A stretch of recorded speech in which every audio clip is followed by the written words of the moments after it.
to think about creative ways to give people the resources to become their advocates for our brands. Right. And, that inherently happens when you create great content, you use data to curate these experiences. But something that you had mentioned in a past conversation we had that really stuck with me is we were talking about ABM and where that comes into play. And you were like, ABM is really just a micro influencer strategy in essence. So I would love for you to expand on that and maybe give some examples and that people can take away from. Yeah, of course. So honestly, this strategy has a lot to do with the referral loop. To what you said, word of mouth has always been the best form of advertising. So like you said, like when I was a little kid, if my mom said, eat this, I trusted her, I would eat it. Right.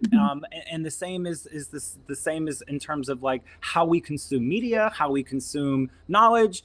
I get an email. I know you as a brand, sure, I could trust you as a brand, but if I get a forward email from one of my colleagues that I've been working with from that same brand, I am way more likely to open it. I'm way more likely to click on that. Right. So word of mouth has always been that case. So your CTA should be to get people to be the word of mouth. And what I found and what worked for us is that actually was the case. And so when the referral loop kept snowballing 30% every time, right? Those people with the first 30% that kept the snowballing effect, I'll use you, Aaron, for example. If you went to our first one, you've now been to maybe 12, 15. We've now done 27 webinars here since July 1st.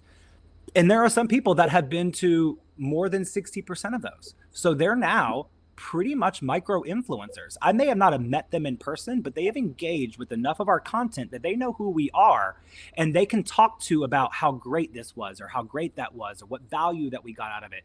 The more people, and this is trackable, the more people that experience your engagement and engage with your product, let's say your emails, your webinars, they come to hear you talk, whatever you can do to track, they're clicking on stuff, they're downloading, they're watching videos, the more likely they are to share those with more people because they're expanding the value.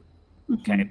So by giving them more, you're creating the value in this amount of time instead of this amount of time. Okay. So we'll start there. So in less than 8 months, I have a lot of value in engaging with your brand. I'm sharing that with a lot of people.